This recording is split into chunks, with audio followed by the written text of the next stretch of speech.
Vijay? Okay, thank you, Pankaj. So, good evening, guys. I'm Captain Vijay. Vijay, you Okay, there? hello, can you hear me? Hello. Yeah, Right. loud and clear. Yeah. Yes. Okay, thank you, Pankaj. That was really informative. Okay, I'll be now continuing on medicals. Okay, so as Pankaj said, there is two kinds of medicals, that is class one and class two. And as per the name suggests that class 1 is valid for 1 year and class 2 is valid for 2 years, and it has this is the validity. And there are two kinds of medical examination. One is initial, second one is renewal. Okay, so after every year for class 1, or after every 2 years for class 2, you will be renewing your medicals. Okay, so okay, let's see what is class 1 medical initials. Okay, so for class 1 medical initials can be done by two hospitals, that is assigned by DGCA, that is Air Force medical centers, and another one is there private medical centers also do class 1 medicals. Okay, only handful of medical centers do class 1 medical initials. Okay, so the Air Force medicals are two hospitals are there. One is AFCME, which is in Delhi. AFCME stands for Air Force Central Medical Establishment. It is in Delhi again. And the second one is IAM Bangalore. Okay, IAM stands for Institute of Aerospace Medicine. Okay, so one is in the North India, another one is in the South India, another one is there in the East India, but most of the people don't go there because there's no much flying club situated in east part of the India. So we only concentrate on these two medical centers. When we talk about the private medical institution, there is only one medical center is there in South India, in Chennai, that is Apollo Heart Care Center. Okay, these people do it, these people are private, they do class 1 initial medical. Okay, so another one is there in Delhi, but I'm not sure with the name. I would suggest you guys to Google and check because things change continuously. But these are the things which are currently going on. Okay, this is for class 1. IIM Bangalore or AFCME, they don't encourage doing class 2 medicals. So there are specific DGCA examiners, okay, assigned by DGCA, who has been registered yeah, no, by DGCA or approved by DGCA. They do either class 1 renewal or class 1 class 1 renewal or class 2 initial and renewal. Okay, so we'll see how we can apply for class 2. So first, initially you need to go. You need to initially do your class 2 medicals. Only then, if you're fit there, then only you can go for your class 1 medicals. Okay. So as I already told you, the validity is 1 and 2 years. Then we'll check for the renewal. Okay, so renewal, as I already told you, the approved DGC examiner can do your class 2 medical renewal. For class 1 medical renewal, there are another two options here. Either you can go to a specified or authorized DGCA medical examiner who will be an ex-Air Force medical officer, or you can also apply for a appointment at SMCs. That is, there are so many Air Force stations are there all around India. SMCs means station medical centers. You need to seek appointment from DGCA for that particular SMC, so they will be conducting your medicals. Okay, so we'll see what license you can hold or what privileges you will be getting with each kind of medicals. Okay, for class 2 medicals, you can apply for PPL and SPL. Okay, you can enjoy the privileges as a student pilot license holder and a private pilot license holder. Okay, when you have a class 1 medical, you will be you can apply CPL, that is commercial pilot license, and airline transport pilot license, that is your ATPL. Okay, so these are the different licenses you can hold with your respective medicals. Okay, so yeah, next we'll go for what all the different protocols for different kinds of medicals. These are the two kinds. Only we are going to talk about class 1 and class 2. You have class 3 also, but that is for microlight and gliders and all. So most of you guys, I believe, are for just fixed wing or rotor wing aircrafts, and for you're aiming for commercial and joining commercial aviation. So yeah, so for the class 1, okay, after the age of 25 years old up to the age of 60 years old, okay, you will be doing a major renewal, okay, at AFCME only, AFCME or IAM. That is these two establishments, these two Air Force, medical establishment. You will be doing a major medical renewal. It will be similar to your class one medical. That is initial class one medical. You understand? So yeah, below 25 years, you can ask, sir, I'm just 18, I'm just 20. What is the situation there? So they don't consider people who are below 25 much because you will be healthy anyways. Okay, so they only start scrutinizing you after the age of 25, up to the age of 60. You will be every 5 years you will be doing your renewal at AFCMEs or IAM. After 60 years of age, you will be every renewal will be done at AFCME only. Okay, so this is the thing, and these are the rules. Okay, now we'll see. How much tougher is class two and class one. So class one they scrutinize more because it is for commercial flying. So passenger lives are at risk. So they will scrutinize your medical even more comparing to class two. Class two is little bit more relaxed. Even if your blood counts or other values are going is up and down, they won't give much concentration on that. But for class one, they'll be scrutinizing each and every detail. Everything comes under microscope. Okay. So okay, we will see what all tests we have to do for class one and class two. Both class one and class two initials will be almost similar. Okay. So I'll tell you what all the tests will be done. Okay. First is your blood. Okay. One is TC and DC. That is your total count and difference count. This is connected to your white blood cells. Okay. So these things will be checked. Next is your hemoglobin percentage. Okay. So how much hemoglobin you have in your blood. Okay. Actually, the normal value is 13 to 15%. I think some cubic million counts is there. So it should be within range. For class one medical, they will scrutinize you. If it goes below or above it, it is temporarily unfit. They will check. They will take further examination, medical examination on that to find out is there any problem because of that. Because I told you as I told you earlier that class one medical everything comes under microscope. Okay. Next will be your urine routine. You will be giving your urine sample. Things will be checked in that as well. Okay. Next, you will be going to a surgeon's checkup, where surgeon will be checking your body that have you gone any, undergone any surgery, and is there any, cyst or anything like that in your body. Next, they will be checking your bones. Is your reflexes are good? Your bone movement is your, the movement of your elbows, your, knees, everything is good. And if you have any, surgery on your, like you had any fracture or something, so they'll be asking you certain questions that have you undergone any surgery? Have you ever met in with an accident or you got fracture? Okay, all these things will be asked. So please answer honestly because they are doctors, they know everything. Okay. So next thing will be that you will be going to an ENT doctor. He'll be checking your ear, nose, and throat.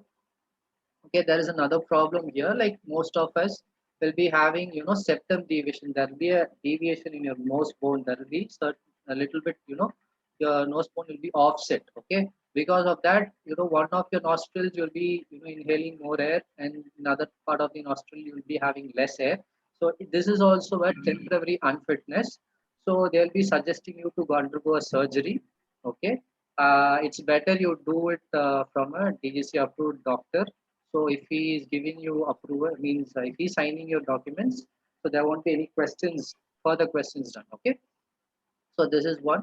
Next will be your audiometry. Okay. Audiometry is, a test about your ears. Okay. How much, how little you can hear with feeble sounds you can hear or how much loud you can hear. That is your audible range, how far you can hear. Okay.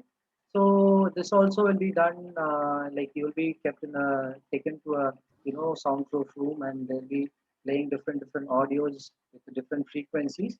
You will be given a buzzer. You will be pressing each time you hear a sound. Okay. Actually, when you go to Air Force medical centers, okay, what they will do is there will be a window there. Okay, in normal private medical, laboratories, if you go, they'll be will be looking facing the person who is doing the technician. Okay, you'll be facing the technician. But in Air Force, what they do is they make you sit opposite to the technician. That means that you're not facing the technician. Okay, so in that way, it's a basic human tendency that when the technician is pressing the button, playing the audio, he'll be looking at you. In that, you can also guess and press. So in the Air Force, they will be making you to sit, facing the wall. Okay, so that you can't cheat. So that is there. And yeah, next will be your ECG. Okay, they'll be checking your heart rate. Okay, next will be your abdomen ultrasound. Okay, they'll be checking your bladder, your other glands, and all these things. So in the ultrasound, where we get caught is like in your liver. Okay, so there is something called as fatty liver. Okay, so people who have more BMI, who is little bit in the obese category. Okay, some people have it, some people don't, and people who consume more alcohol as well, they have this kind of problem that is called as fatty liver. So they will scrutinize this thing. Okay, your fatty liver thing. So it's better if you have such conditions. It's better you take medications and try to solve that problem. If you're heavy on the heavier side, you better start changing your lifestyle and start working out and reduce your weight. Okay. So next will be your ultrasound, yeah, chest X-ray. Okay, so in chest X-ray, no, none of you guys will be having this problem. But yeah, if anyone had tuberculosis in the previous, before the medical examination, if there is any scar, okay, this calls for a permanent unfit. Okay, so I'm 100% sure none of you will be having any problems like that. So this is the corona season, right? So the corona affects your lungs. So I would suggest to be careful and follow the safety protocols and stay safe. So make sure that you don't get your lung infected. Okay. So next comes your eye checkup. Okay. So if most of you guys have this question that I'm wearing, glasses. What happens? Am I unfit? Okay. So for eye checkup, you must have 6 by 6 sight. But in one eye, you should 100% you must have a 6 by 6 sight, and another eye you can have 6 by 9, which should be corrected. If you wear glasses, it should be corrected to 6 by 6. Okay. And you can only have hypermetropia, that is long sightedness problem. If you have short sightedness, you are unfit. Okay. And some of you guys would have undergone, LASIK surgery, correction surgeries. Okay. Or some of you guys want to, sir, what if I wear contact lenses? Will they approve it? See, wearing contact lenses is not, suggestible, because if it falls off, something happens, it is very difficult when you're sitting in the cockpit and operating an aircraft. You can't be searching for your contact lenses. So even the doctors, even I would suggest, please wear, normal prescribed glasses, and please always carry two glasses. Okay, this shows professionalism that DGCA's rule is that you must always carry two glasses. Okay, even when you go for your medical, you should carry your prescribed glasses. When you go for your eye checkup, they will be like, asking you, are you wearing any glasses? Okay, so that is that. Okay, next is will come for general physical examination. Okay, in the general physical examination, they'll be checking your chest. Okay, before breathing, after breathing. Okay, then they'll make you run for around 5 minutes, and they'll be checking your heartbeat. They'll be checking your BP before and after. That is, you will be sitting in the rest position. They'll be checking your heart rate. After 5 minutes or 1 minute jog, they'll be checking your heart rate again. Okay, to find out how healthy your heart is. Okay, next comes your height. So most of you guys would have asked, like, sir, what is the minimum height? Okay, so minimum height is 162.5 centimeters. Okay, but this is, most of these medical standards comes from Air Force medical standards. Okay, DGCA follows the same thing, but since commercial has certain things, I've seen very short people and all operating aircrafts. But yeah, you can have plus or minus some values is relaxable for commercial purpose. But as some people who wants to join Air Force, it's a bit difficult, because Air Force calls for strict and stringent practices. So you should be, this is the overall value, that 162.5 centimeter comes either for defense or for commercial. Okay. And next, I saw someone ask, like, sir, if I'm overweight, what is the problem? Okay. So yeah, if you are overweight, see the normal, BMI is, that is body mass index. If you divide your height and your weight and you multiply it by 100, I guess, you will get a value. Okay, this value is called as your body mass index. It should be around 25 to 27. Okay, if that is there, if that is for normal range. Okay, if it goes beyond 27, you come under overweight category. Okay, if it goes beyond 30, it goes for obese category. Okay, so if you ask me, sir, if you have asked that, sir, is it a permanent, medical unfitness because I'm overweight? Actually, it is no. Okay, so they will suggest you to change your lifestyle, and it depends. No, how old are you? If you are in the older category, they will be making you permanent, not permanently, temporarily unfit. Okay, they'll ask you to work out and change your lifestyle, change your food habits, and reduce your weight. Again, revisit the medical center for your reevaluation. Okay, if you are in the younger category, they will approve your medical. Okay, but they will be giving a footnote that please change your dietary and lifestyle habits and reduce your BMI into normal range. Okay, and if you are overweight while flying also, you will be facing difficulties because trainer aircrafts has very small cockpit, very small workspace. So it will be very difficult for you to fly the aircraft. Okay, so it's better you reduce the weight. Okay, so these are the things. Yeah, if you are overweight, you need to take some extra medical tests. Okay, that will be lipid profile test. In that you will be they'll be checking your cholesterol and all. Okay, it should be in the normal level. If it is beyond normal level, then they will make you temporarily unfit. Okay, they'll ask you to reduce your levels. Okay, then yeah, next will be your sugar test. Okay, that is before and after eating. Before eating, you will be given, you will be going an empty stomach. Yeah, I also want to suggest you to go on empty stomach. Okay, no matter you are heavy or lean. Okay, it depends like what's their mood is. So they might ask you to do certain medical examinations, which has to be done in empty stomach. Okay, so you better go there and ask them, sir, I have come empty stomach. So if they ask you to eat, you can have your breakfast, then carry on. Okay. So yeah, this is the thing. You before food, they'll be taking your blood sample. After food, at the gap of 1 hour, you will be again giving your blood sample. They will be checking your sugar values. Okay, it's all should be normal. Okay, it should not be more because you have problems. Again, these are the things will make you temporarily unfit in the DGCA medical examinations. Okay, okay, these are the medical checkups. Now we will see like what documentation works to be done. Okay, they will be giving you a form called CA35. Okay, this is a form for your medicals. You will be filling all your details, your name, your address, your date of birth, everything. Okay, once your medical examination is done, okay, all your details will be written there. Your the hemoglobin value, your eyesight, okay, your every details will be written in the CA35, and the first page will be torn off and given to you. Okay, if you successfully finish your medical, you will be taken to the chief medical examiner. He'll be checking you and asking you a few questions, and he'll stamp and sign it.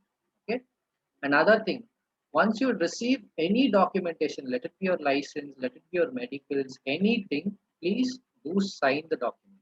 Okay, because if you don't sign the document, it means that you have not accepted, or it is not validated yet. Okay, so please sign the document, only then it gets validated, only then people will accept it. Okay, so these are the things. So once when you're doing your initial medical thing, your all your medical reports will be sent to DGCA medical cell. Okay, there is a specific cell, a part of DGCA, which is called as DGCA medical cell. They'll be creating a new file for you, that is PMR file. Okay, pilot medical, registration, I guess. Okay, they'll be creating a file and they'll be giving you a file number. Okay, rest of your career, all your medical reports will be gathered there. Okay, if you have any problem in the future, they'll be checking your past. Okay, all your details will be there. Okay, this is this PMR file, and yeah, this is the medical details, both for class 2 both and for class 1. Whatever you do, first initially you will be doing your class 2.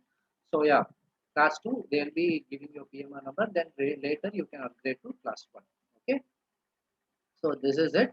And yeah, what is the another thing is that once they provide you with CA35, it is valid for 3 months. Okay, you can exercise the privileges of your license for 3 months. So this 3 months gap is that for the documents go to DGCA, and they will thoroughly check the documents. Once they have checked, they will approve it, and they'll be sending you an assessment. Okay, the permanent residence address, or your the correspondent address which you are given, correspondence address. For that address, you will be receiving a assessment. Okay, you need to sign that assessment also once you receive it. Okay, so once that assessment is received, you can exercise your privileges of your license for the next 1 year in case of class 1 medical, and next 2 years for the class 2 medicals. Okay, this year count will be from the day you take undergo your medicals. Okay, not from the day you receive the assessment. Okay, that 3 months will also be added towards your 1 year. Okay, so yeah, the validity will be your day of expiration of your medicals will be 1 day prior to the date of medical. Okay, when you have taken medical. For example, today you have taken the medical, which is 28th. Okay, similarly, last year, I mean next year, 27th will be your expiration. Okay, before that you need to seek another appointment, and you have to go undergo your renewal. Okay, so this is it for all the details. Okay, now we'll go for the cost of medicals. Okay, how much does it cost? Okay, it costs around 5,000 if you do it in IAM or AFCME. Okay, if you go for private, it will cost more. Okay, since it's a government organization, they'll be costing very less. Okay, it's feasible. Okay, so another thing is that this in this 5K, 2K you will be paying to you know the medical cell. Okay, that is you'll be doing your payment via Bharat Kosh. Okay, it's a portal, it's a site you can Google and see. Bharat Kosh is a site where you can do government payments, government transactions. Okay, so you'll be paying there under Ministry of Civil Aviation, DGCA medicals. Whatever value it comes, it will already be preloaded value. You will be giving your card details, normal payment gateway. You'll be paying it, and you will take a printout of that, and you will be going to IAM or AFCM. Okay, if you're going to private, you don't have to do that. They will do everything for you. Okay, but it will cost more. Okay, so this is the thing. Next thing is that in IAM or AFCME, there is another problem that they will encourage you to do your medical, take your medical reports from outside. Okay, because sometimes the technicians or lab attendants won't be available. So the thing is that there will be a problem that you need to go there the next day, which will extend the duration. Okay, to prevent that, you can do your medicals outside. So for that, where I can go and do your medical, that question. So you have to do your medicals, take your medical reports from NABL or NABH. Okay, approved hospitals or laboratories. The abbreviation is National Accreditation for Board for Laboratories is NABL. For hospitals, it's NABH. Okay. When you enter the hospital or the laboratory, you can see the certification hanging near the reception. Okay. You can check whether it is approved, and you can ask them, is it approved or not? Even in your medical reports, in the top or in the bottom side, they will be having that symbol written as NABL or NABH approved. Only these medical reports will be accepted by AFCME or IAM hospitals. Okay, so you can go and do a mock test in certain hospitals because you want to double check and make sure that you are healthy, so that you don't have any problem when you go and do your medicals there. Yeah, it is advisable, or you can directly go and do your medicals, no problem. So if you want to do it, you can do this. Check yourself, is it everything in the range? Okay, because small if you don't sleep one day, your TCDC count will vary. Okay, so even that thing, that small thing can reflect in your medical blood reports. So it's better, take it before and check if you are healthy or not. Okay, so that's it for the medicals, and there is two Q&As. One of the Q&A, that is BMI, I already addressed it. The next Q&A is question is that tattoos. Okay, yeah, tattoos should not be visible. Okay, that is advisable, but there is no protocol that you will be permanently unfit because you have tattoos. Okay, it should not be in inappropriate places like your face. Okay, you have tattooed your face. Yeah, it is not acceptable. Okay, it can be underside your arm, okay, forearms, okay, it should not be visible.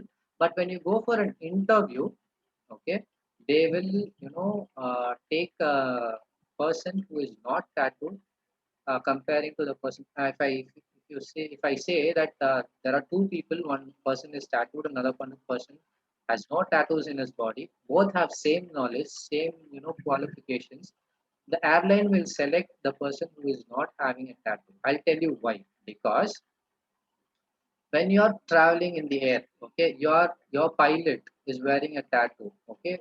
Will you sit in the aircraft? Will it make you comfortable? That will be the question. Okay. So some people will not mind, some people will mind, so they might feel uncomfortable. See, for airlines, pilots are the face of the airlines. Okay, they want their pilots to be well groomed. Okay, they should be looking good. Okay, they are the ambassadors, or fashion ambassadors of the airline. Okay, they, with that only people will judge how good the airline is, how good the services are. Okay. With this, I'm ending this my part in medicals, and finally, I'd like to thank the organizers. Okay, and the people you patiently listening to me. I hope it has given you insights and opened your eyes on medicals. Okay. And now I'd like to pass the mic to Ms. Eva. She'll be telling you about know, abroad how things are there and what are the procedures for that. Eva, on you. Yeah, am I audible to everyone? Yes, ma'am. Yes. Okay. All right, perfect. I would appreciate if you guys could just keep texting on the side if there's any audio troubles. I can see your messages on the screen. So first of all, thank you so much, Captain Vijay. That was wonderful, very informative. I got to learn a lot of things that I personally did not know myself. And thank you, Captain Pankaja and Michael and the team of Pirate Goals Official for having this webinar. And also, can I just take a moment and say how lucky I am to be sitting over here with like almost 60 future airline captains? That is a big deal. You guys are big people. Big people, big people. So thank you so much for taking out time for me. I'll just go ahead and give you a small introduction of myself. My name is Evaishka Tyagi. Some of you must be knowing me as Pilot Tyagi if you guys follow me on Instagram. I currently work with a company called Born to Aviate. I'm an aviation consultant, and as Captain Michael said, initially I'm doing my commercial pilot license training. Currently, I'm at my private pilot license stage, which is why I have one stripe. And I'm doing my instrument rating, and I'll be going ahead and doing my certified flight instructor rating. So today I'm over here to talk about flight training in USA, which I know a lot of you guys have been waiting for. So I'll just go ahead and share the screen. Just give me 1 second.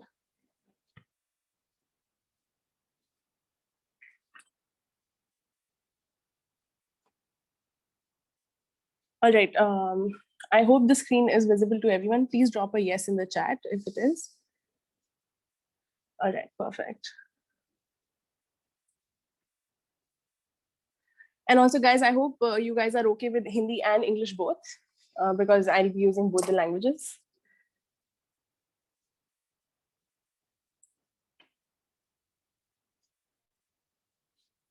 All right. So, yeah. So today we'll be talking about flight training in USA. As I told you, I'm the presenter. My name is Evaishka Tyagi. So talking about the main basic part.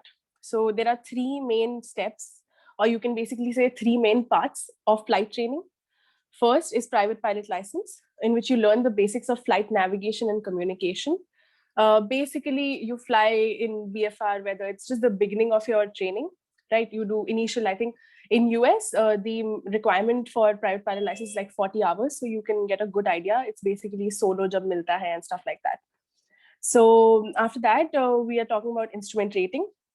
Instrument rating is basically needed for flying at night and bad weather using only instruments. Basically, weather kharab hai, barish ho rahi hai, you're not able to see outside. You're like, oh my God, I'm stuck. So the instruments are here to save you guys. That's why we need this instrument rating, because if you guys get stuck at night or like in bad weather, So you'll be using this. Then you have your commercial pilot license training, in which you fly complex aircrafts with retractable gears and multiple engines. Basically, commercial that can be done on your single and multi both. But if you fly a multi, of course, it's a more complex aircraft with retractable gears and multiple engines. So, okay, so a lot of people in the chat and even in the questions were asking about, what is the current situation? What is the current scenario? Due to COVID, it's been very bad for people. I agree. But I was just recently going through an article by CNN, and this is the same article that I've quoted over here, which says that world is going to face a pilot shortage. By 2025, after global demand in domestic and international travel expands beyond 2019 levels, we expect a worldwide shortfall of at least 34,000 pilots. Do you guys know that is a lot? That is a lot of pilots. Almost 10% of the total workforce, which is a very, very significant number. The gap, which will begin to be felt as early as next year. If you were to see more rapid recovery, that shortage could reach 50,000. The graph is just a representation of what we're looking at. 2020, as we know, COVID, was really bad to the whole aviation industry. And then we can see recovery, and then, it all going up. And then by 2024, we're looking at a very high pilot shortage. And also, other than that, I would also like to mention that airline industry is an industry which can never stop. It's like an industry that you need. It is a necessity. It is not just, something that's there, kya pata kya hoga types. There is cargo. As we all know, during COVID, cargo has been such a big part of, being able to get stuff, importing, exporting. It's been a very important thing. So as we all must be knowing, there are some airports that are specifically coming in for cargo. So, a lot of new jobs are going to be coming in for that as well. And also we have airlines which are going to be there. So now coming to the sad part. So with COVID came a lot of uncertainty. People lost jobs. Airline industry was highly affected. And in such a situation, having a backup is very, very, very important. Now, what I mean by having a backup is that now some schools, as you might be knowing, provide commercial pilot license training. Perfect. Yeah.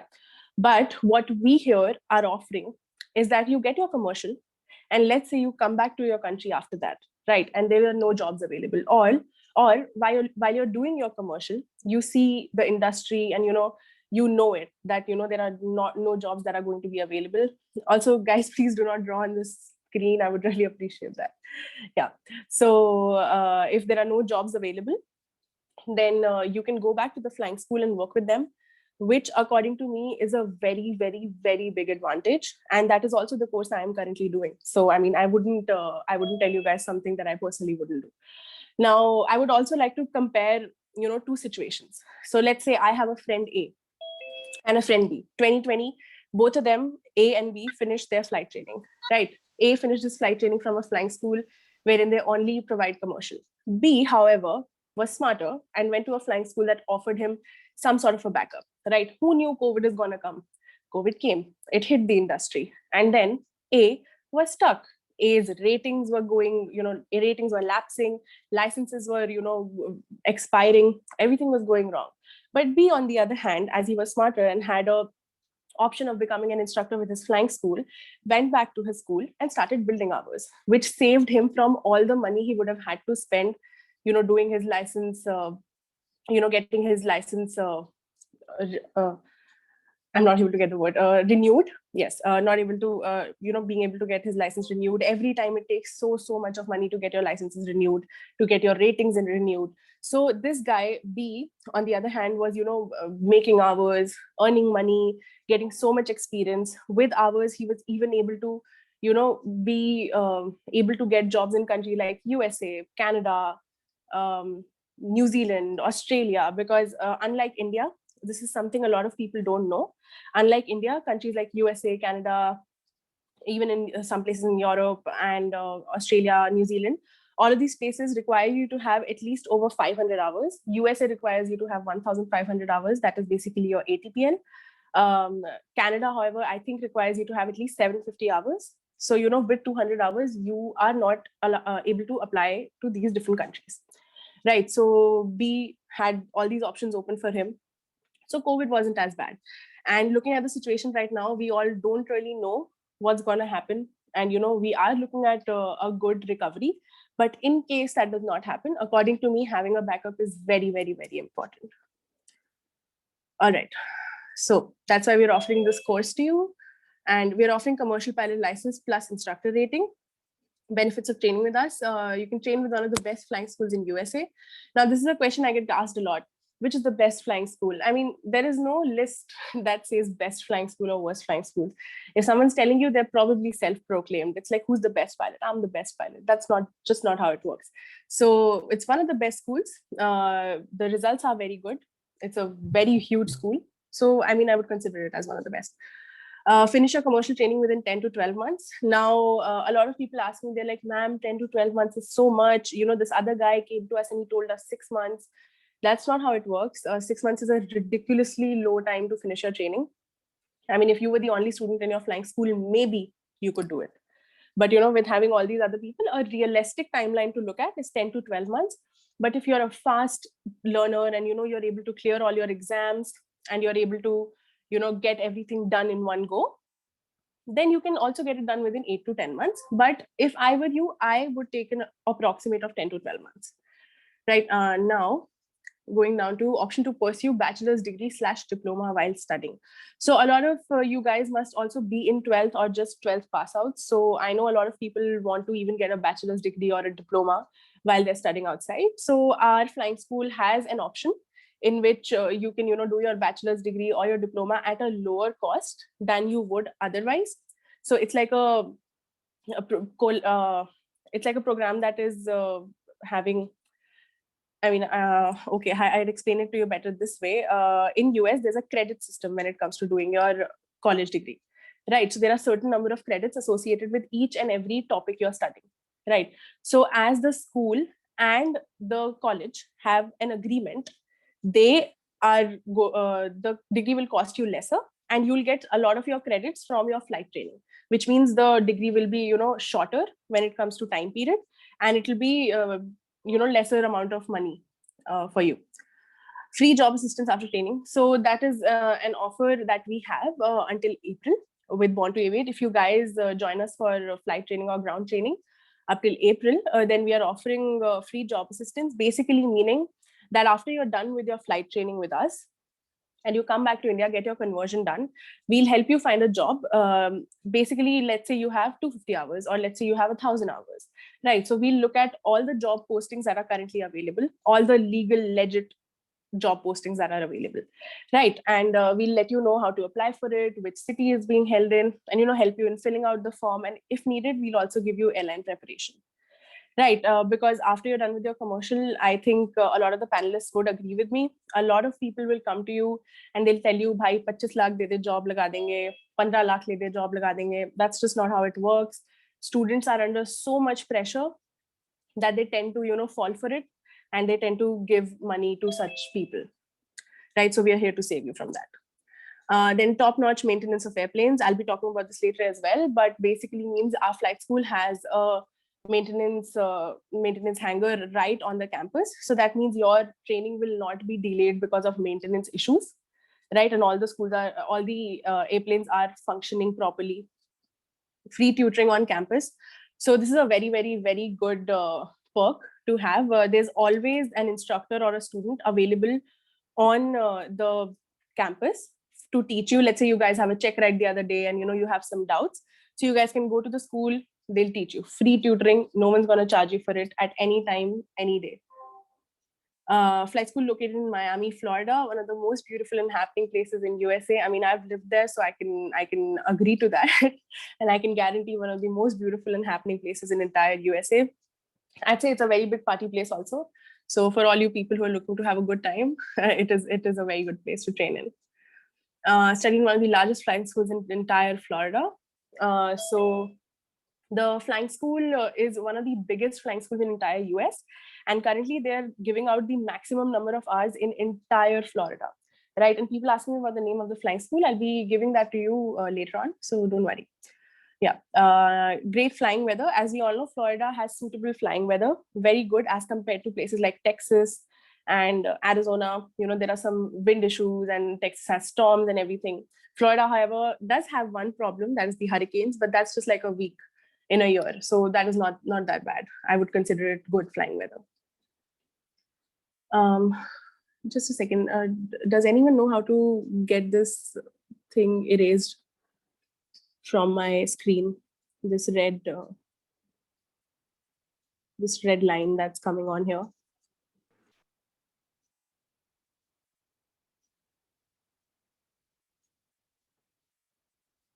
Ashwit, do you know how to get this off the screen? Because I'm kind of confused on how to do it. There is an eraser on top of your tab bar. Can you do it? Because, okay, annotate. All right, just a second. Eraser. Got it. Thank you. Can you see the pencil button over there? It is eraser. Yeah, I got it. Thank you. Yeah. Okay. So yeah, now we're talking about the fleet size. So there are 42 plus aircrafts on the campus. And it is the largest fleet in entire South Florida. And all 42 airplanes work. Even I was in a flight school earlier. They also had like 30 aircrafts, but out of them only 2 worked. So, I mean, having aircrafts is not the big deal. They should all work. And I can tell you guys that they do work in this case. So it's the largest flight school in entire South Florida. Fleet consists of Cessna 152, 172, Piper Seneca, plus 4 FAA certified Redbird simulators. Right, this is all approved by DGCA. All of these airplanes are available in India for you. So conversion will be like, easy, very easy. Right, now let's talk about student housing. Student housing is also provided by the flying school, fully furnished apartments and functional kitchens, Wi-Fi enabled, shared apartments, mostly walking distance from the school. So the apartments are like right next to the school. You can either, cycle down to the flying school or you can walk to the flying school. These apartments are fully furnished. The kitchens are functional. The Wi-Fi is working. There's a TV. There's everything you can, look for in an apartment. It's all set for you to go. And preference to the is given to all full-time international students. So when you guys go, you'll get the apartments easily. And you share it with another student of the school. All right, yeah. Coming down to the aircraft maintenance part. Aircraft maintenance is our top priority, and the school has their own aircraft maintenance station. Top-notch maintenance for aircrafts available on campus, no delays in flight training. So this is something a lot of people who have not started flight training yet, they don't know.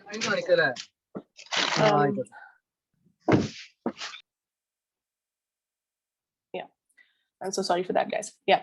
So a lot of people have not started their flight training. They don't know this currently, but I mean, me and I think all the other panelists would agree to this, that, when you go to the school, you pre-flight your airplane and you see it's not working, or, there's something that's wrong with the airplane.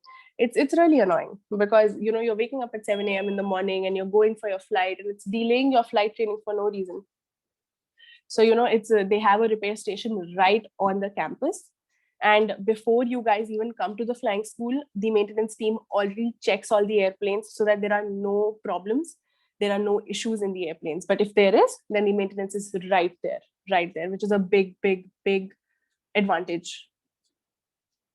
Right, now the part which everyone's been waiting for, pricing for flight training. So I've put the 3 main phases of flight training over here that people look for. If let's say you're a private pilot license holder and you're looking for only your instrument and commercial, then I can give you a, another price quote. But yeah, for the general public, this is what you're looking at. So private pilot's license is $14,149. Commercial pilot license, this includes your private, instrument, commercial single engine, and commercial multi-engine. And the cost is $48,052, which is approximately 36 lakhs. Right. And over here, I have put an emphasis on 262 flight hours. Right. So as Captain Pankaja was talking earlier, and he told you guys that you need minimum 200 flight hours. Right. So a lot of flying schools don't tell you this. कि चाहिए तो 200, but 200 में खत्म नहीं होती training. Right. So they'll quote you a price for 200 hours, but at the end, you'll end up taking way more, way more. Right. So in order for us to, in order for the price not to fluctuate much, which is why we're giving you an estimate of 262 flight hours, so that, it's not like मैंने तो इतना quote किया था, मैंने इतना pay करा. Simple like this, 48,000 for 262 flight hours. Then also this CPL plus CFI diploma plus pilot job. So CPL is your commercial pilot license. CFI is your certified flight instructor rating. Diploma is your normal college diploma, and then a pilot job in US. So basically, this is a 3-year long program, right? So the first year you will be doing your commercial with the flying school. Once you're done with the commercial, you'll get started with your CFI, that is your certified flight instructor rating. Then you'll go for your diploma. Diploma is basically going to be an aviation related diploma. While you're doing your diploma, you'll also be working as a CFI with the flying school, and the school will hire you. There's a job guarantee. They will hire you, right? Once they hire you, the instructors can earn up to $36,000 a year, which I'll just calculate what it is in INR for you guys for better understanding of everyone.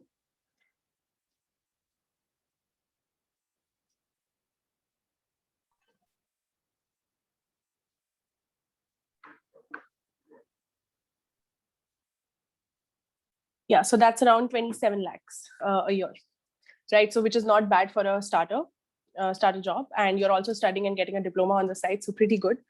So 2 years you'll be doing your diploma and your CFI job on the side, and you'll be earning $36,000 approximately per year. Now, another thing is that the school will not force you on how much you have to work. So they'll not tell you ki yaar, mahine ka maximum you can fly 100 hours, so fly 100 hours. No, they'll tell you, you take it on your own pace, you fly as much as you want to. Right. But the high performing instructors are earning up to $36,000. People who are working sincerely, people who are going to school every day, people who are willing to, fly, they're earning up to 36,000. Now, talking about the pilot job, and I think this was something someone even in the chat asked. So a pilot job in USA, after your diploma is done, you get your ATPL in 1,250 hours instead of getting it in 1,500 hours. Right, as you all must be knowing, airline transport pilot license, 1,500 hours pe milta hai.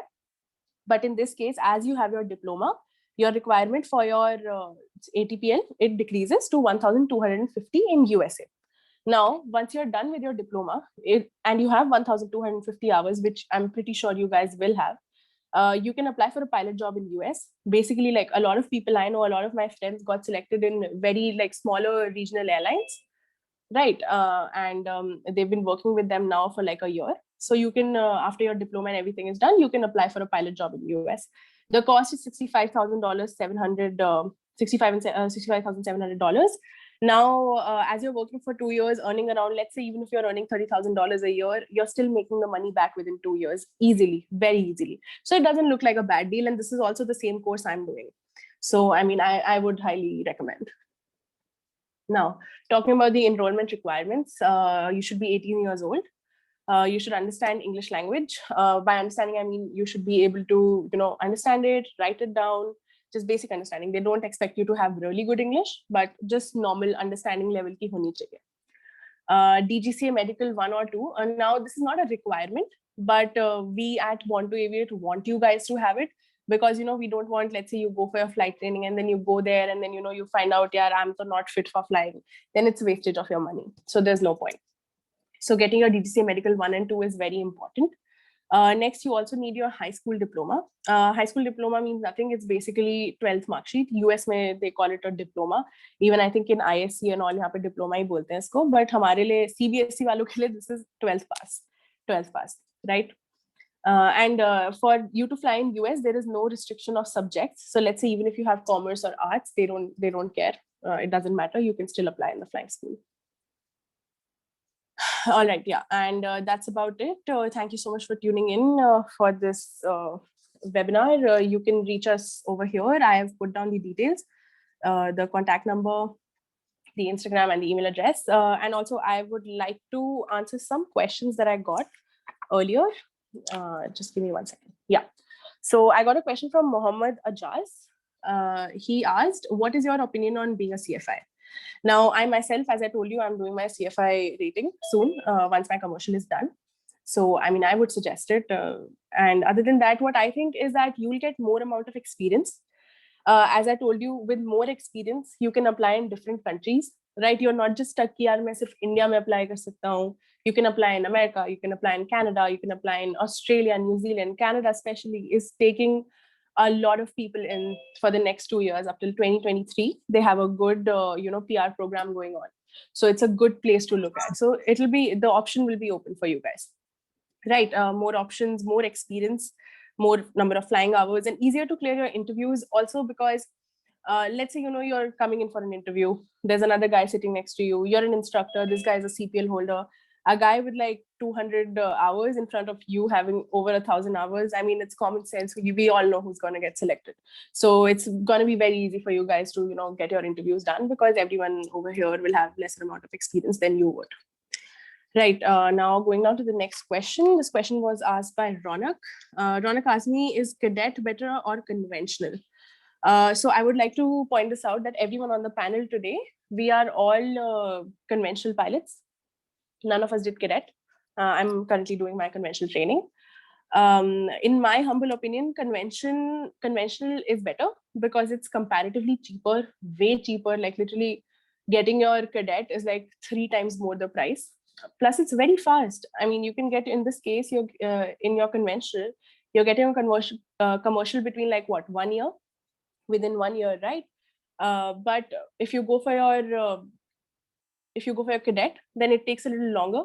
It takes like around 2 to 3 years for you to get done with your training. And then someone was even asking about the job guarantee thing. They do not offer job guarantee. This is a very big myth. They offer a LOI, which is a letter of intent, stating that you'll be given preference. Right. So in no way that they're saying that they're going to hire you 100%. And I think this is a very generic thing in aviation. कोई भी नहीं बोलेगा कि 100% हम तुम्हें hire करेंगे. अगर कोई बोल रहा है तो झूठ बोल रहा है, because I mean it's very obvious there are a lot of factors that come in when it comes to giving you a job, right? And they can't just hire everyone, right? कुछ quality control भी होना चाहिए.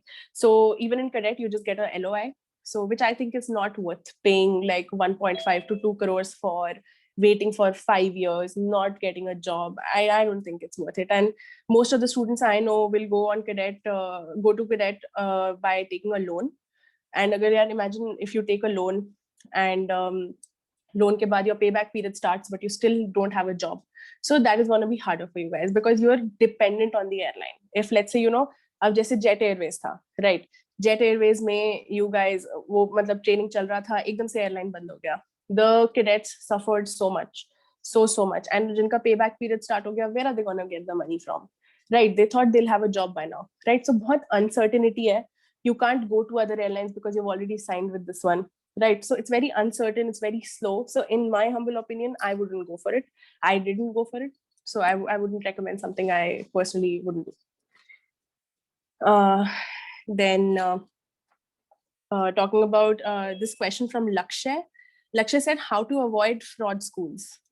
Right, this is a very, very, very good question because in US, not only in US, I think in every country outside India, there are going to be so many people who are going to be ready to, just take your money and run away. It's crazy. So I have few points for you guys if, you're looking to avoid fraud schools and you want to check on the background of your school. Do proper research. I mean, in this day and age, sab kuch available hai online. Right, everything is available for you guys. So research karo, website dekho school ki, does it look legitimate? Read the reviews, check their Instagram, check their Facebook pages, everything. Check their fleet size, right? So एक generic सी चीज ये है यार, अगर एक school है जिसका fleet size बहुत बड़ा है, it is very unlikely that there'll be a fraud.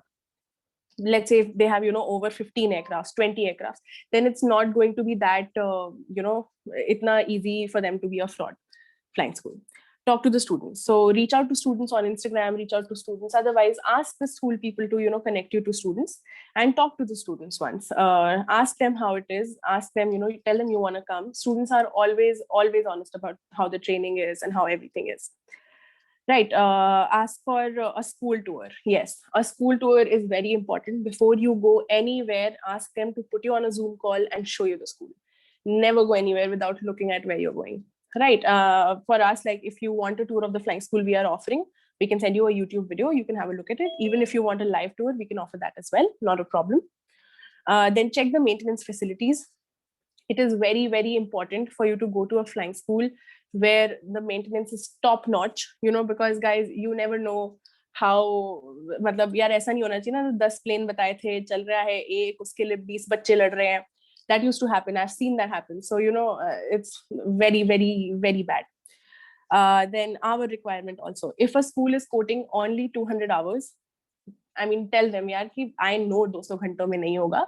So give me a more realistic quote, right? As the quote we gave you, 262 hours, that is the average. उस school में बच्चों को 262 घंटे लग रहे हैं करने में. So on the average, we have worked out इतना price लगेगा तुम्हारे लिए. If you do it in less than that, perfect, good for you. But if you don't, then that is the price average an average student is taking, right? So fair enough. Then another thing I would like to highlight is ETA. What we in our flight school use is this thing called ETA. It's basically an online program, right? In a lot of flying schools, they use manual scheduling and manual counting and everything, right? So उसमें होता क्या है, बहुत errors होते हैं. I mean, in my previous flying school, बहुत सारे manually चीजें count होती थी, तो उसमें पैसों में बहुत errors होते थे, $1,000 off here and there. So ETA basically provides you like a bank account, right? So let's say you're putting in $50,000, right? You know where each and every dollar went. It's visible to you at any time of the day. You can log in online, you can see, you can read, you can be like, okay, मेरा $1 मैंने map लिया था उसमें गया है, मेरा $2 की मैंने book ली थी उसमें गई है. So everything is very transparent to you. And even scheduling, your roster will all be online, just like the airlines, right? So not like it's not like one person is messaging you that tomorrow you'll be flying on Cessna 12345. It'll all be online, so that they know ki ha theek hai, Cessna this is booked for, let's say, Ashwin at this time. So it should be everything should be properly taken care of. It should not be messy. Then Yashashvi has asked this question. She said, which is the best flying school that provides easy conversion? So as I said earlier, yeah, I mean, I would love to call my school the best flying school, but that will be self-proclaimed. There is nothing like that. There is no best flying school. Her school के अपने flaws होते हैं. हर school में issue होते हैं. अगर अभी हम 60 लोग बैठे हैं, right? अगर 60 के 60 एक जगह पे जाएंगे, all of us will not like the same school, right? Let's say 90% will, 10% might not. So it's very hard to please everyone. And that's why I wouldn't like to, term something ki haan yaar ye best hai. But you have to look at it ki matlab yaar fayda tumhe kaun zyada de raha hai. That's how I look at things, right? Conversion is only a problem if you do your training from sketchy places like Philippines hai. Philippines mein, if you go to schools, aaj se zyada schools wahan pe blacklisted hai. You come back to India, convert nahi hoga. South Africa mein bhi kafi schools hai, blacklisted hai, a lot of trouble when it comes to converting. So, I wouldn't recommend that. But there are some good schools in South Africa. A lot of people have been talking about it. Cheap training in South Africa, I 100% agree, very cheap. But the timeline can be pushed to infinity. There are so many exams. There are, I think, I was talking to someone the other day, I think 18 exams if I'm not wrong. Right, so there are 18 exams during your CPL. In FA, we just have 3. Right, so you study for your 18 exams. There's high risk of you failing. There's high risk of, it taking a longer time. Every time you have an exam, every time you have a check ride, someone from outside will come. You'll have to wait, ki matlab yaar date lagegi and stuff. So it can be pushed down to infinity, right? And plus South Africa, personally for me, it's not a safe place also. So it really depends on where you guys, if you guys are okay with it, then I mean, you do yourself. Then there was a question by Indrani Shetty. Do we fail medicals if BMI is high? This is something that Captain Vijay already addressed, and I'd also like to address. So no, you won't fail it.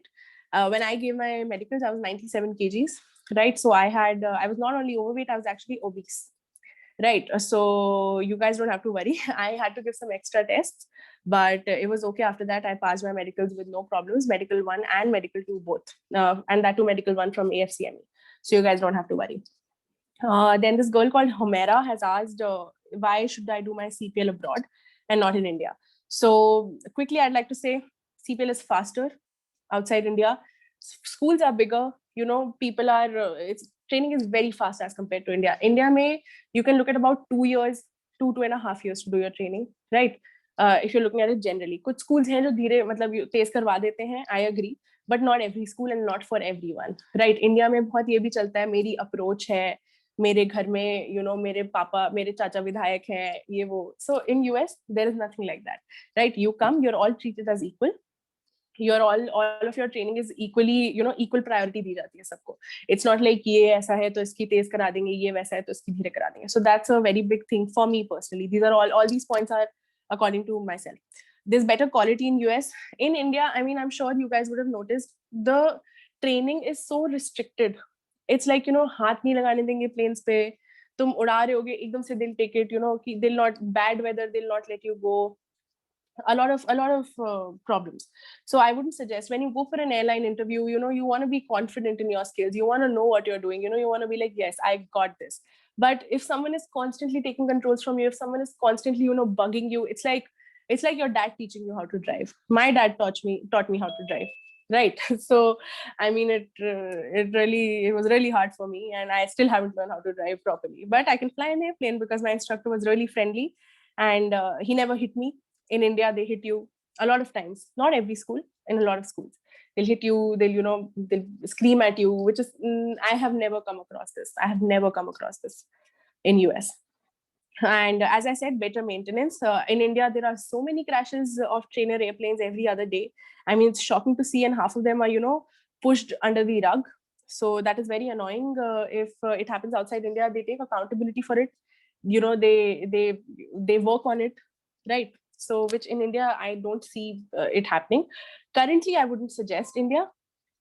But, I mean, it really, I think in future, it will get better. And other than that, exposure, of course, you're going to get exposure very easily. It'll be fun for you guys. You don't want to just sit at home. You don't want to sit in your same country. You should, kabhi to, you have to go out, you have to party, you have to have fun. You have to see new cultures, meet new people. It's very important for me personally. I like having fun while I'm doing my training. I just don't want to be stuck in one place. Right. So if that's what you're looking for, exposure, perfect place. Even when it comes to, things like talking on the radio. Mohit, I would appreciate if you could talk later, please. Thank you. Yeah. So even when it comes to things like talking on the radio, doing all your RT communication, it is very good because it gives you very good experience. When you're flying, there are pilots from Delta, United, 777s, 737s, A350s, everything's flying around you. So you're not just talking to trainees, you're also talking to a lot of airline pilots, and it builds your confidence a lot more. Right. So yeah, Mohit, what was your question?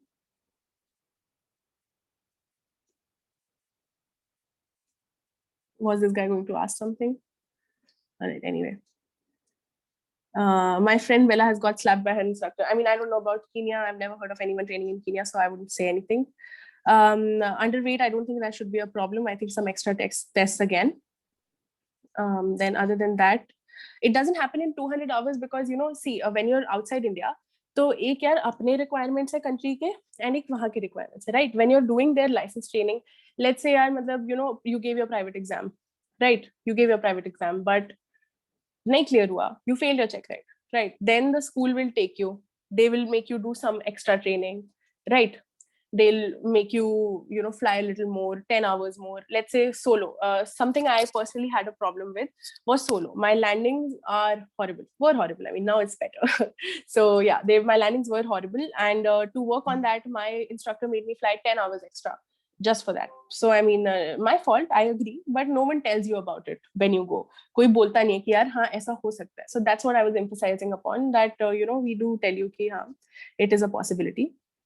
It can go up, and that's why we give you that cost. In conventional, we need to find job ourselves, and plus our accommodations won't be included, right? No, so accommodations will be on top, and job you need to find yourselves, yes. And even in cadet, you need to do everything yourself. There's nothing that you can someone else is going to do for you guys. हाँ, बस इतना है कि you will be bound to one airline, right? In conventional, you are open to each and every airline that is in the country, right? Abhi just fly big aaya, you can go and fly big. Air India, you can go in Air India. It's not just like if I'm doing Indigo Cadet, then I'm stuck with Indigo. Ki abhi legi airline, abhi legi. No, you can go anywhere. And that's what I was telling you. If you sign up with the Born to Aviate up till April, then we have this offer in which we are giving free job assistance, in which we'll be helping you out with, finding job interviews for yourself and everything. Hello, ma'am. Yeah, Mohit. I would like to ask you that Born to Aviate gives flying also. Yes, so we provide ground training, flight training, airline preparation, RT examinations, everything you can think of to become an airline pilot. If I clear an exam by my own, then what will be the costing of the flight training? Yeah, so I already stated that you have these details are visible on the page, right? Just go ahead and drop me a message on this number that I've given over here, and I'll give you all the details over there, including the name, tour, everything of the school. Ma'am, I don't have your number. It's visible on the screen right now. Where? Oh, oh yeah, okay. Okay, yeah. So I would appreciate if you guys could drop messages instead of opening your mic up. Okay, ma'am. Yeah. Ma'am, your Born to Aviate has opened recently, or it's a old one? No, it's been almost over a year now. Our company was not named. Like it was not all these people who have come together. They have come together now, but everyone in the company has over like 15 to 20 years of experience. So I wouldn't Ma'am, call it absolutely new. as compared to India and USA, that you have told that USA is far better for training than India. But in India, for conversion, we have to do, we don't have to apply much more in India. We directly get CPL. But from USA to India, conversion take a lot of time. No, it doesn't take a lot of time. It depends on you. Everyone who does training through us, हम लोग उनका एक महीने में conversion सबका हो गया था. So if you're doing it through us, you guys don't have to worry. We'll find you a flight school. We'll find you the airplanes. We will find you everything you need. So you guys don't have to worry at all. No, ma'am, it's been And 6 months. Means I thought that that I have a CPL license by myself now. So I am searching for a job in all the websites of airlines, but I didn't get any of the result of jobs. yeah, so that's what we'll be helping you in. Mohit, I would really appreciate if you could message me because I have other people who are asking me questions. I need to tend to them now. Right? So आप मेरे को No. message कर दो, मैं आपका reply Okay. करूँगी. ठीक है? अभी I ma'am. can't answer. ठीक है? Okay, Thank you. ma'am. Okay, ma'am. Thank you. No problem. Yeah.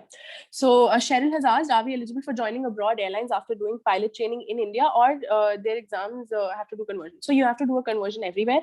For that matter of fact, if you do your training in USA, your license, all your hours will be valid. All your hours will be counted in maximum number of countries, as FAA license is the most accepted license in the entire world. Right.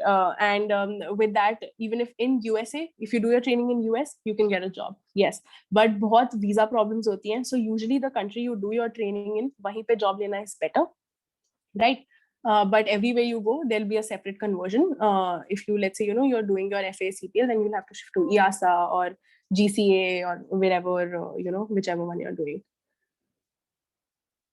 And how much does it cost to convert the CPL? It depends. I would say about 1 to 2 lakhs, right? That's what our students have been paying, and it takes around a month, right? Yeah. And guys, this is the last question I'll be answering. Okay. Nikhil, this is not a place for promotion. If you want to do promotion, please do it from your own account. Right now we're talking about us, so I would appreciate if you would keep it like that. Otherwise, I'll have to remove you. Yeah, about medicals and everything, I'll be handing over the mic to Captain Michael now. I'm pretty sure he can answer all the other questions. Thank you so much for listening to me, guys.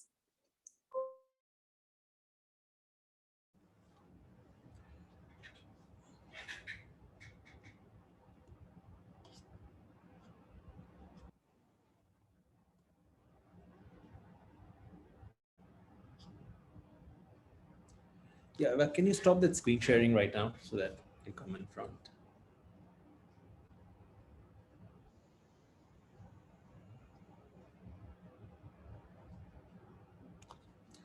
Right. I hope this whole session was quite informative for you all, where Captain Pankaj explained about how to become a pilot in general, and Captain Vijay helped you around with medicals, and Eva has helped you out with how to do the process in flying in US, specifically in her flying club. So generally, if I want to summarize the whole process, how we're going to do it, see, first I would suggest people to get their medicals done, because primarily, if you started doing your papers, clearly starting your flying, and in case you do not clear your medicals, everything will go for waste. So the first and primary thing you will want to do is get your medical class 2 and get your class 1 as well done. And then when you go for flight training, what generally we suggest is from radar vectors is clear your papers before you go for your training. Because what happens is generally if you go abroad and get your training done and come back, you have only 6 months, right?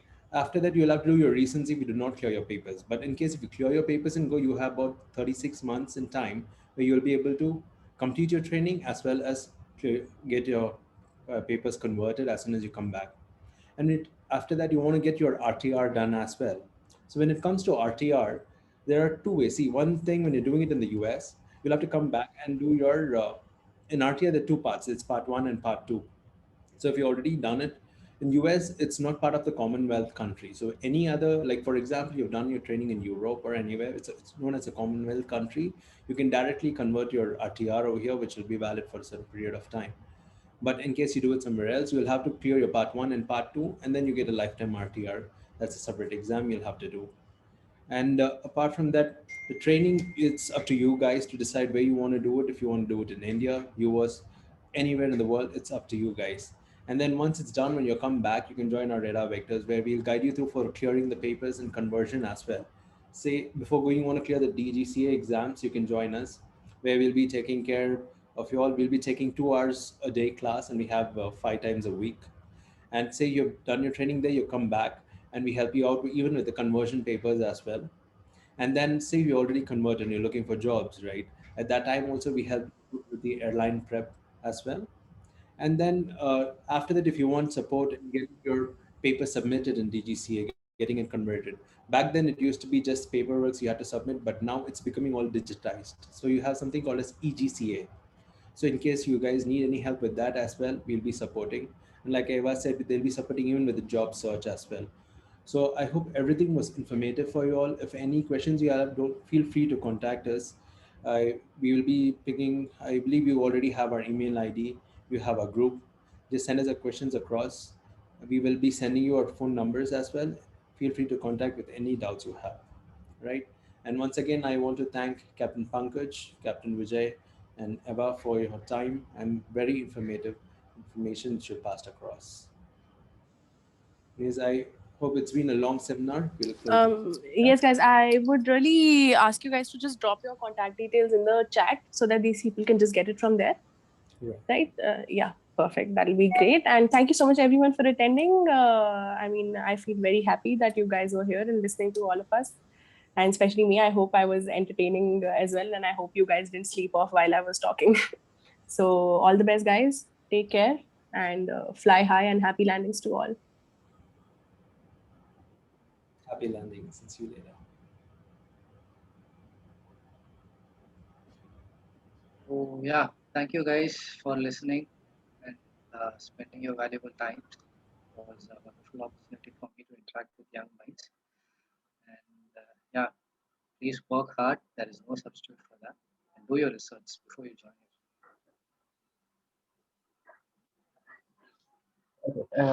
At the end, I want to just thank Gagan so much for making this happen. And it was his idea to make this webinar. So I want to thank again for doing a fabulous job on making everyone to get coordinated and do help the future pilots. So yeah, that's all from our side, guys. So we are kind of winding up right now the webinar. So if you guys want to know any other details about us, like you can always contact us, and our WhatsApp and email IDs will be shared to you, all of you, by the pilot course. So you can ask them regarding all the information. So that's all, guys. Thank you so much for listening patiently the whole speech. Thank you so much. All right. Good night, guys. Get later.